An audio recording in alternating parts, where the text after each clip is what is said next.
meu amigo, fala minha amiga. Uma boa noite, um bom dia ou uma boa tarde, dependendo do horário que você estiver conectado aqui comigo. Me chamo Vinícius e esse é mais um De Canhota. Agora são aproximadamente meia-noite e 10. Vos gravo. Olha só, hein, o vocabulário. Praticamente para dar um adeus à Copa do Mundo e talvez é uma reflexão sobre a minha geração, né, que pôde desfrutar da genialidade de Lionel Messi. É inegável, existe um dissabor, agridoce saber que um grande ídolo do esporte no geral, né? Ele jogou 3 finais de Copa e em duas foi, né, abaixo do esperado e faltou aquele título a mais, né? Mas é uma carreira linda. Ele ganhou tudo, gente, tudo, tudo, tudo que um atleta poderia ter ganho, ele ganhou. E ele venceu com autoridade. É o maior jogador dessa geração por muito, viu? E que prazer foi ter visto o Cristiano, que prazer foi ter visto o Neymar jogar. Incrível o Robin, Ribéry. Mas é um adeus também ao meu velho eu, né? Que tenho que entender que o novo sempre vem, né? O novo sempre vem e vem pra dilacerar corações de pessoas nostálgicas. É impressionante essa seleção espanhola. Talvez o seu futebol não seja tão encantador, né? Nós podemos reconhecer aí que existe uma falta de mais intensidade no quesito de finalizações? Possivelmente. Mas eu me recordo da ausência do Dani Olmo em relação ao protagonismo do Barcelona e sempre me vem à mente o rolinho que ele dá, a caneta que ele dá no Beraldo naquele empate do Brasil em 3-3. Era, se eu não me engano, ali nos dois amistosos de estreia do Dorival Júnior, um contra a Inglaterra, outro contra a Espanha, né? Duas seleções que estiveram nas semifinais aí dessa Copa do Mundo, né? Vimos a Inglaterra fazer um jogo que para mim foi uma pelada, né? No último sábado, de 6-4. Gente, o Brasil ele perdeu uma grande chance de ter feito uma Copa mais intensa, procurando responder mais para. Eu, pelo menos, identifico um trabalho a longo prazo para 2030. Faltou algumas respostas já nessa Copa, então é um trabalho do zero agora. Se reconectar com as bases. Dito isso, e retomando, né, o nosso assunto final de Copa, não tem como a gente não avaliar aí, pelo menos não colocar os 11 jogadores ideais desse Mundial. Ao meu ver, a Copa do Martinez, ela foi uma Copa interessante, né? Ela teve uma primeira fase segura e uma fase final muito complexa, né? Em momentos que parecia que ele poderia falhar a qualquer momento. Ele fez algumas defesas importantes, ele conseguiu apresentar um protagonismo, né, nos finais dos jogos, uma segurança no sentido de da catimba argentina, né? Daquela coisa de segurar o resultado quando a Argentina estava liderando o placar, principalmente contra o jogo ali da Inglaterra, né? Podemos dizer assim que o Martinez foi importantíssimo, mas tomou muitos gols, né? Então o goleiro aí que eu posso destacar é o Nai Simão, não tem como. Um goleiro que tomou um gol na Copa, gente, é o melhor goleiro mesmo, de fato. Agora, nós podemos apresentar aí diversos motivos para justificar qualquer outro também que tenha feito defesas importantes, como Vozinha e tudo, mas de fato o Nai Simon é merecidamente o melhor goleiro da Copa do Mundo. Na lateral direita, eu não tenho muitas dúvidas não. Eu acredito que a Copa do Pedro Porro foi uma Copa interessante, tendo em vista a temporada que ele fez pelo Tottenham. Agora, a ver o que vai ser dessa temporada do Tottenham na próxima temporada, né? Eu acho que é um jogador interessante, não vejo aí o porquê dessa oscilação, né, do Tottenham na temporada, não consegui muito entender o que o Tottenham queria, mas eu sei o que a Espanha quer. E de fato, Pedro Porro é um jogador interessantíssimo dessa defesa espanhola, que não tem como, gente. Cubarsí foi o jogador mais interessante da seleção espanhola, a grande revelação da Copa, né? Mas para quem assiste os jogos do Barcelona sabe a sua qualidade, quem acompanha Champions, né? E Campeonato Espanhol, Copa do Rei, sabe a importância do Cubarsí. De fato, no outro lado eu poderia colocar o Pamecano, poderia colocar o próprio Saliba, né? Eu acho que fez uma Copa decente até então. Mas sejamos francos, gente. Essa Copa ela foi mais do Lisandro, né? O Lisandro ele fez uma Copa muito apaixonante. Em alguns momentos que faltava um pouco do refino técnico da Argentina e ia na base da paixão, o Lisandro ele juntava as duas coisas, né? Foi uma Copa muito digna, né, desse zagueiro que parece priorizar mais a seleção argentina do que o Manchester United, né? Então, eu acredito que tenha sido o zagueiro mais interessante que eu tenha acompanhado ao lado do Cubarsí. Ao lado dele, não tem como, na lateral esquerda eu colocaria o Cucurella, né? Foi um grande lateral, ele é um grande jogador, um tanto quanto subestimado, né, gente? A gente sabe o porquê, o seu comportamento em campo é de muita vibração, assim como a gente destaca o futebol argentino, né, da seleção argentina principalmente, a gente sabe que o futebol espanhol ele também tem alguns desses elementos de intensidade em campo, e o Cucurella ele é ataque, defesa, coração. Não tem como a gente não destacar esse grande lateral esquerdo.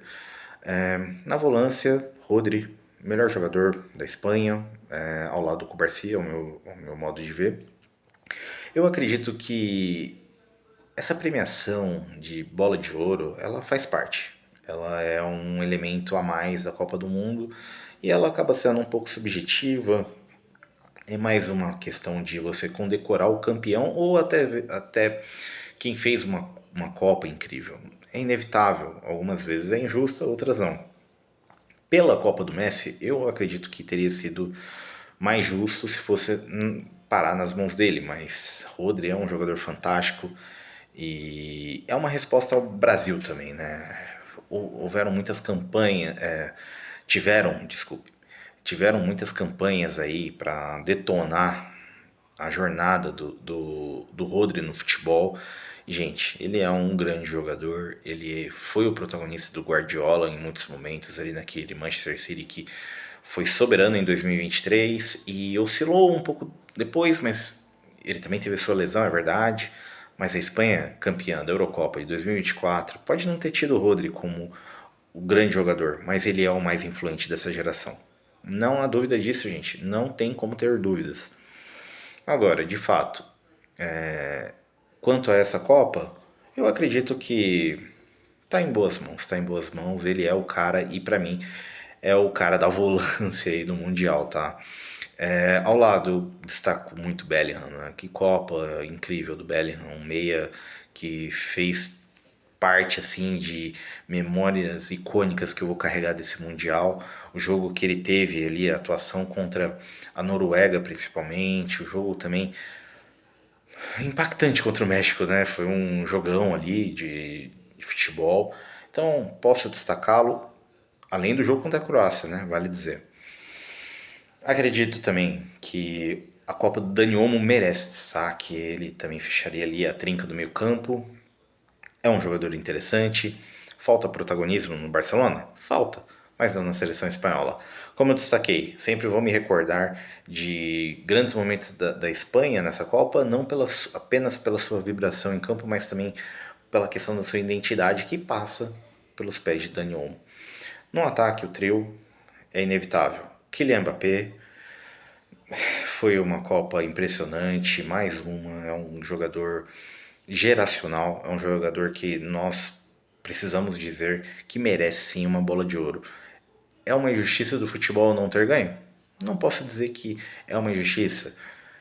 Na década passada nós convivemos muito com isso, né? Grandes jogadores que não foram premiados.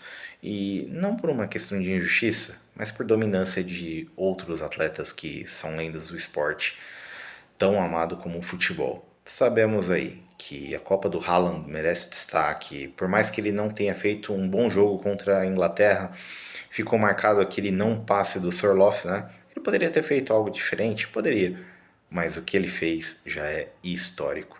E para fechar a trinca do ataque, fica aí a minha homenagem a Lionel Messi. Foi Foi uma Copa que quem acompanhou os seus últimos anos aí de Inter Miami sabe que a intensidade não era a mesma, mas o protagonismo nunca deixou de ser dele.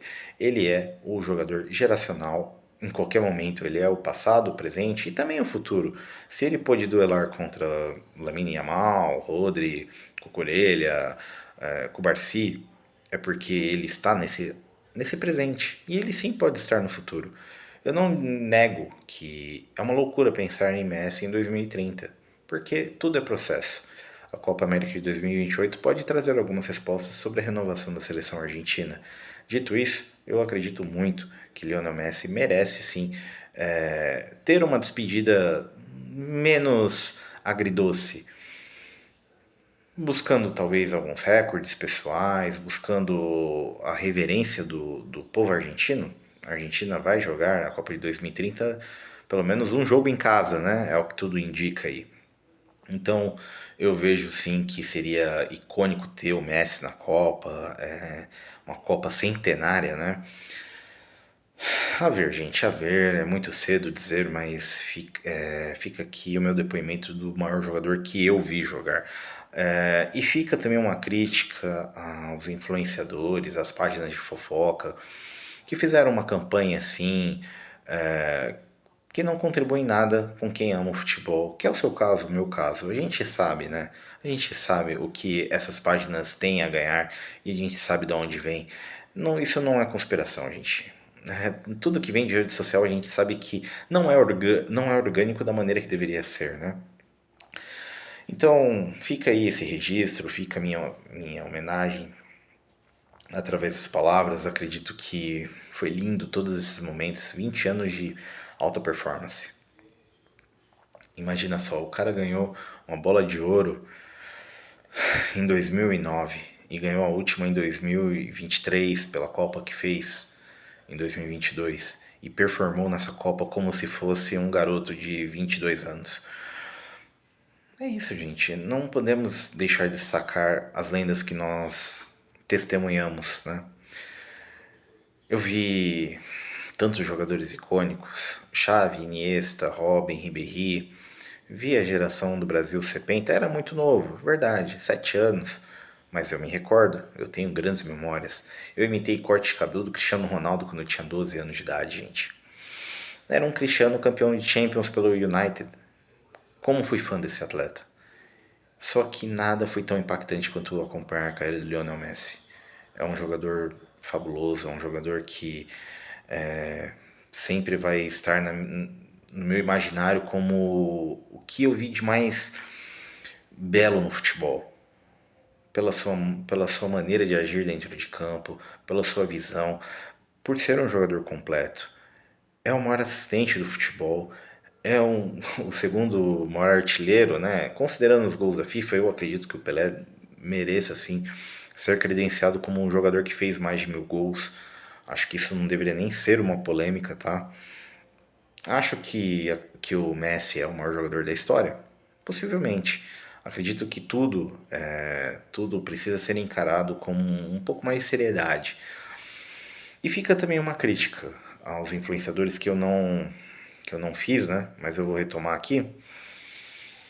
Gente, quantas vezes vocês pararam para pensar? Reflita. Que quando nós vemos pessoas reverenciarem o Pelé, elas não reverenciam o conjunto de outras seleções campeãs que venceram, né? Em 58, 62 e 70. Gente, não tem comparação.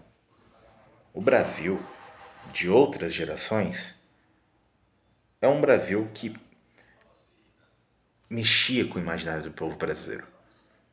Havia talento, havia recurso, havia de tudo que há de melhor do futebol.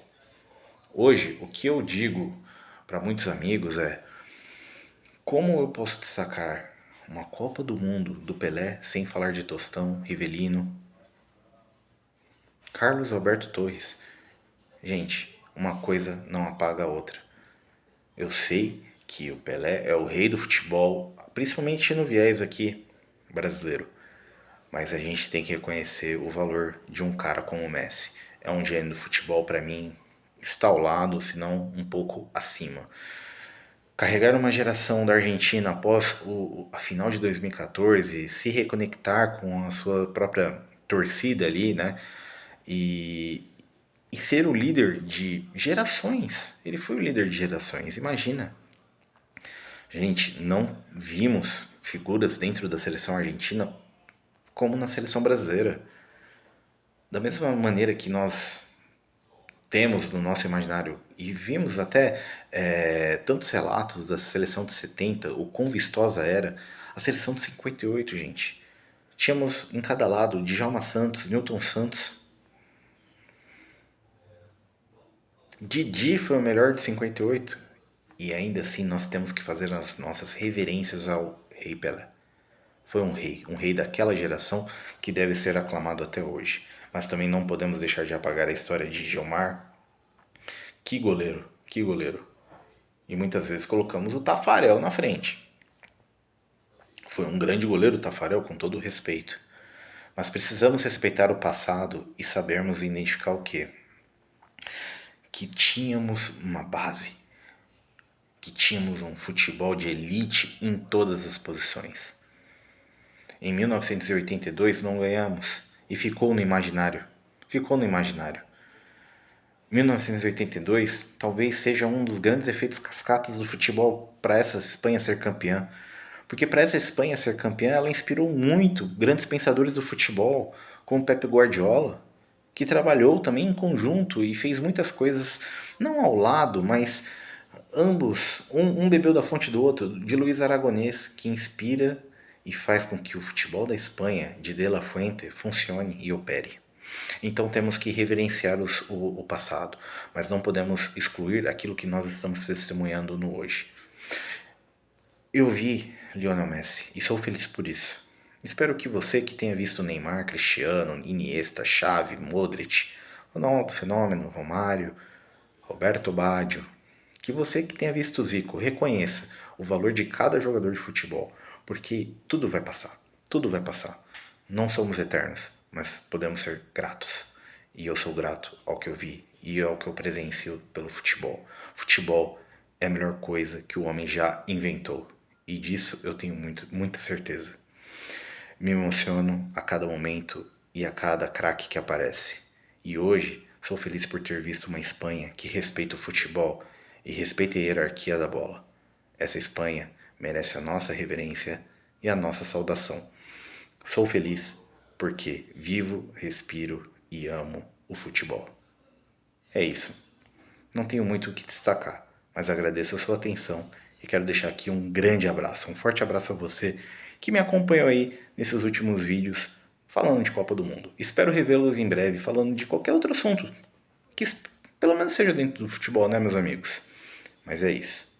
Fique bem, se cuide e a gente se vê em breve. Tchau, tchau, meus amigos! E foi um prazer.